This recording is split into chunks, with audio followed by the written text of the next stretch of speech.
The Mercedes-Benz Interview Lounge. Of course, you heard the single Love Someone and, of course, Last Christmas. I know you were reading the words. You actually were reading the words as you were singing. Yes. You know what that tells me?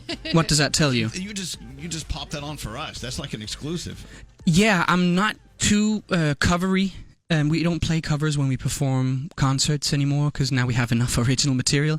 And then, my father passed away 6.5 years ago almost, and so the English Christmas songs, or at least them in English language, have kind of disappeared from my repertoire. We sing Danish psalms now mostly. You know? What's like the biggest Danish Christmas song?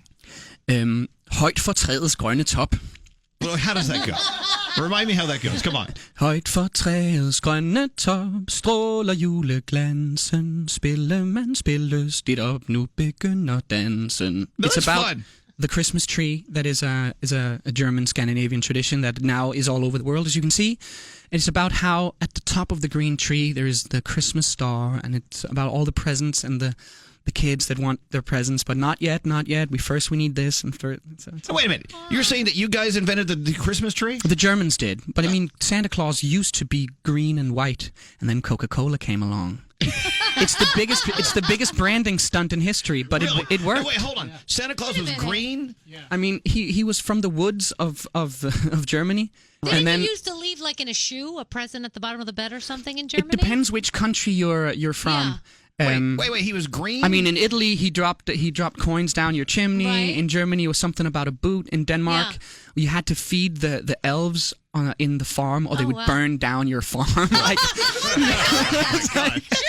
So Christmas wasn't always a good thing. Oh, my God. But wait, he was green, or his clothing was green? His clothing was green. Because I thought it was like a Martian. Like, well, he was an ogre. Like Shrek. And he ate your children. I know. See, we're going to get texts from people. How dare you say that the Christmas tree's from the Germans? We invented that in America. I like it. More of this. I know. It's just, it's the same as the Chinese say that they invented pasta, and the Italians get all mad. Yeah. Right. And pasta, noodles. The noodle. I know, it's funny. Is it an egg noodle? Is it a wheat? Like what? A flour noodle. How many languages do you speak? Almost 5. Now, which one is the 0.5? Which one is the almost? I mean, so Danish is fairly fluent. English is fluent. Swedish, I can make myself understood very well. Then there's the German and the Spanish, which is like not a lot of grammar, but the words are there, and I can like get the wine list. So Spanish is probably the one you're still struggling with a little bit. No, that's German. Spanish is the one I'm good at. I lived in Argentina 10 years ago for 6 months. And look at the difference between Spanish and German. Yeah. I mean, they have nothing in common. Yeah. But German is grammatically similar to Russian. Right. So it's a cases language where you could say Spanish, French, Italian is easy if you know English, because constitution is just constitución. Rapid is rápido. Right. So you have all the Latin words you can just translate directly. So I don't know about you. The way I learn languages is by going there and having to order off a menu. It's a total. If you want to eat food, you will learn the language. and wine. I mean, how did you learn Spanish? I touched down in Argentina the 7th of January 2009, and my friend Mauro that I was going to stay with for the 5 months, he said, we're going to go sailing with 4 friends of mine and one of their parents, and they don't speak English or Danish, and I'm not going to speak English or Danish with you when we're with them. And this woman, this girl Wanda, took me by the hand and in basic Spanish said, now I'm going to teach you how to talk to girls. And so she literally, without knowing any English, she walked me around this bar and got me to talk to all these different girls. So you were forced to learn a language? I was basically forced to learn a language. And then you walk down to the grocery store, you want to cook, you're like, ¿Qué es eso? And they're like, zanahoria. And you're like, okay, so zanahoria, that's my carrot. Super, okay. Wow. See? Look if you at want to that. survive, if you want to date, you have to learn it. You're forced to learn. You I will. like that. Well, by the way, if you're just turning us on, Lukas Graham is here. Just did Love Someone. It made me cry.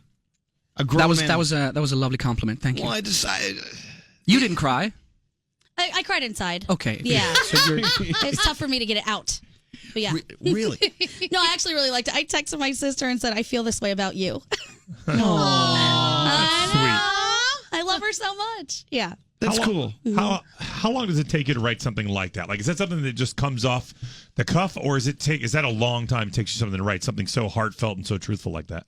I think the issue with a song like "We Love Someone" is that you actually have very few words to use.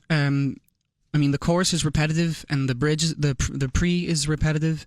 So you only have 2 verses and a bridge to kind of explain the story, and it's easy to make a cheesy song about how you love your wife and your children.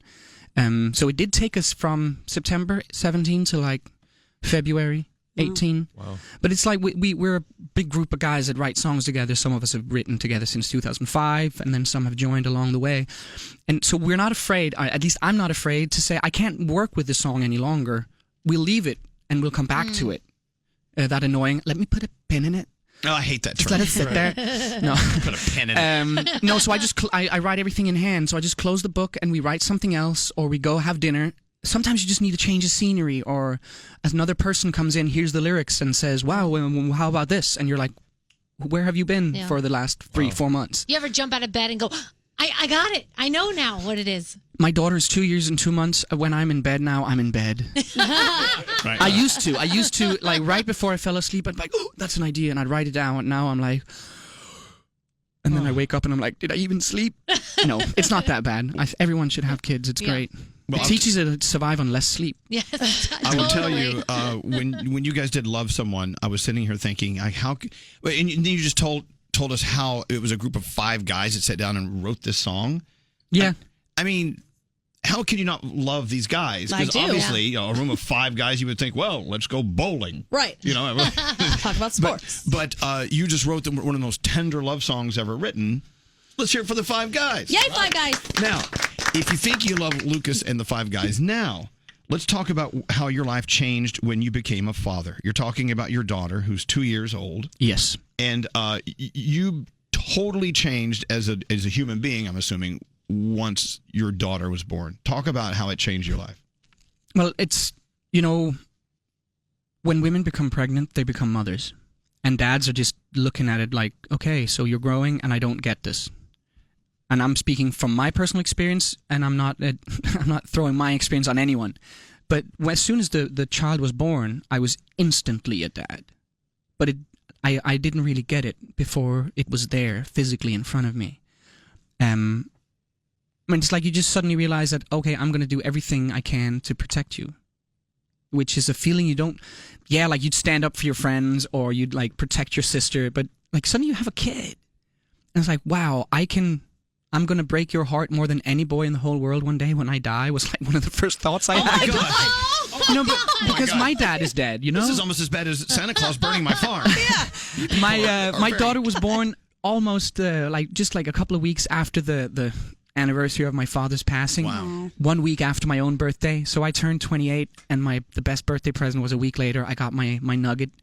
And I think just because I lost my dad, I'm aware of like the calamities of parenthood. It's like, no matter what a boy does to my daughter, I'm going to hurt her more eventually.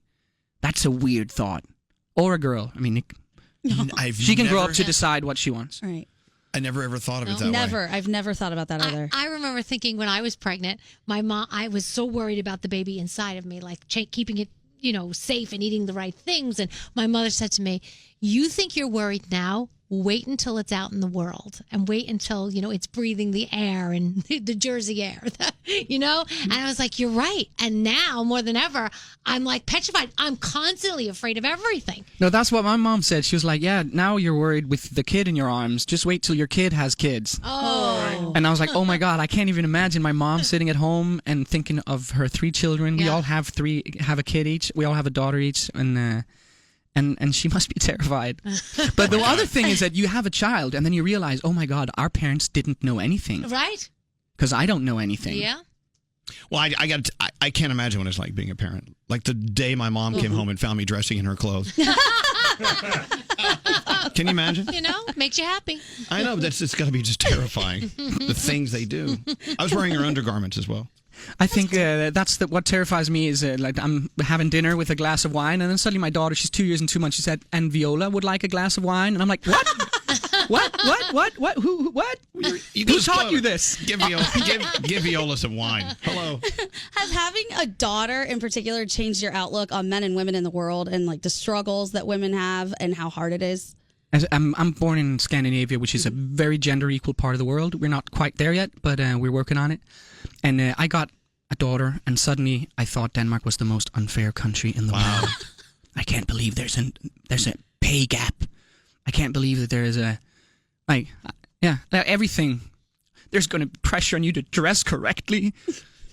Because I had a chat with Sarah Larson not long ago, and she was. I was like, wow, you look good today. And she looked at me and was like, yeah, and you can just show up like this. And I'm so jealous. And I'm like, so was that a compliment or a diss? And she's like, no, there's just pressure on me to put on makeup and a dress before I go and do these things. And so you can show up in jeans and a T-shirt. Before you had a daughter, you really just didn't think a lot about that, I'm assuming. Not really, no. But you know what? I've heard you say that having a daughter didn't change you as an artist as much as it changed you as a man. No, exactly. But changing as a man obviously changes you as an artist. Eventually it does, yes. Yeah. My point is that I'm still writing these autobiographical songs. I'm still writing songs from where I stand in life rather than where someone else is. It's kind of the best way for me to connect with people. Because if I believe the story, I can make you guys believe the story. So in that sense, I don't think I changed much as an artist. But I do prioritize differently. Like if someone asks me for a selfie and I'm with my daughter, I just say no. Mm-hmm. Oh. It's very simple because my daughter is worth more than anything. Right. And I'm going to leave for Orlando today, and she's staying here in New York, and I won't see her until tomorrow. You could be taking her to Disney World. Well, the thing is, you don't want to fly too much with children. They need to learn how to fly, but you don't want to fly with them every other day. So they need some stable environments. All right, well, let's come up with things for her to do here in New York. You know, we've got... the tree, the Rockefeller tree. She's seen that. The toy store, FAO Schwartz. Yeah, we could do the toy store. We don't need more toys. Okay. We need books. All right. We need books for our kids, We've right? got great Lots of bookstores. We've got great bars. Take her out. Drinks. No, Cocktails. Viola wants a wine. Come on, she wants go do But shots. that's the thing about being in America, because like in Europe, you can if you were going to a bar to watch a sports event, you could bring your kids. You bring your kids. You can't do that. No, here they look at you like, But you can't even bring your kids to a concert. It's like age capped not as and easily. You have to have the little headphones on. yeah, we do that too at home. We're not like complete psychopaths. We're not trying to ruin our kids' ears, you know. I'm just thinking, what would I do with my kid in New York? I would probably fly them to Orlando. I don't know. What's good about New York is though that you've got all these small little playground parks, right? Which makes it super easy. We're out strolling, and Viola's like, "Oh, swings," and you're like, "Cool! Now we have 40 minutes. Yep. We can spend 40 minutes here in the swings." You'll find something to do with her, I'm sure. The problem is when they're 14 and they're like, "Dad, I'm bored." I know. Then they want to go shopping. Yeah. 2 years and 2 months, it's like, "Oh, that's a purple car." Yep. An airplane. Yeah. Every morning she's pointing out the window from the hotel saying, "And another airplane." And birds. Be honest. Do you love to spoil her, or are you very careful about? I am very, very careful. I spoil her with books and with love. When she had a birthday, or the 2 birthdays she had, I told my friends, don't buy me any stupid plastic toys. Like, get her some books. Get her something she can use. She has like a wooden kitchen at home. She's cooking me tomato soup every other day. Watch out, Daddy. It's a little hot. Gandhi. It's so Yes. cute. We have to have a kid now. Lucas has talked us into having kids. You're doing a good job, but I don't know. I'm still not feeling They're it. so Lucas, just wait cute. until you buy her a toy. You'll get her this new toy, and it's going to be the biggest, greatest toy ever. And she wants to play with the box. Yep. Yeah, exactly. Yeah, no, but Off the toy. that's the thing. We have a lot of fun with boxes. Yeah, it is. It's like, let's crawl into them, let's put things in them, let's take things out again. It's good to teach them how to clean up. Now, before I'm leaving the hotel room, she's like, "Dad, remember, clean up suitcase." And I'm like, "Oh my gosh, whoa, she's so whoa. strict." I love it. That's awesome. Your daughter's a disciplinarian. She's Maybe already on she it. could come over and teach my kids. Well, it's because we started touring with her when she was 5 weeks. We took her on a North American and European tour, so she's traveled all around the world, and we didn't have a lot of space, so we don't have a lot of things for her. Right. And the things she has, she loves. She's fine. I mean, she likes people. And eating, like crawling on other people's laps and eating their food instead of sitting with mom and dad.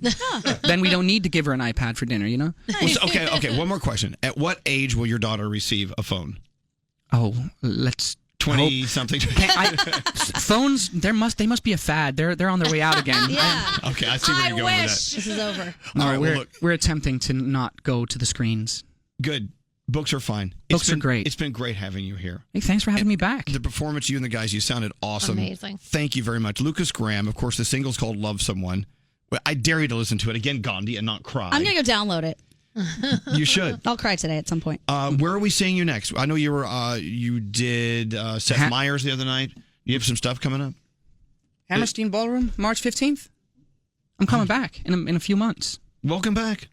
How many months? You have to leave your daughter here for a couple of months? No, I'm flying to Orlando today and coming back tomorrow to pick up my family before we fly to Berlin. There you go. Oh, nice. Daddy will be back in 2 months. Oh my gosh. No, but every time I leave the house for 10 minutes to go get milk or something, my daughter's like, "And Daddy's traveling now?" And I'm like, "No, I'm Do you just get sad?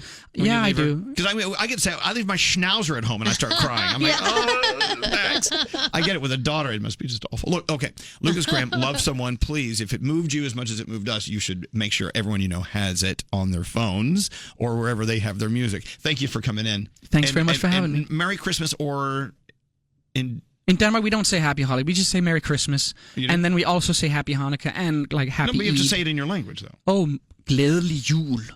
Mm-hmm. There you have it. Got it. Now, who is it that is the Santa that burns down farms? It's not the Santa Claus. It's the elves. The naughty elves. It's called a nisse. I don't like You need that. to put a bowl of porridge on the rice porridge in the attic with Right. cinnamon sugar in the and a attic? big lump of butter. Wait, is that where they come in, the attic? You have to. That's where they live. I didn't know that. Oh. Oh my God, it's a frightening place. It's very flammable up there too. It is a flammable country. It's a legend because of the thatched roofs of the ancient farms of Scandinavia. I've never been so frightened wow. for Christmas in my life. I learned so much today. We have learned a lot from you. Yeah. See? We don't need our phones. And I've learned a lot from you guys. What not to do. Lukas Graham, thank you for coming in. Thanks for having me.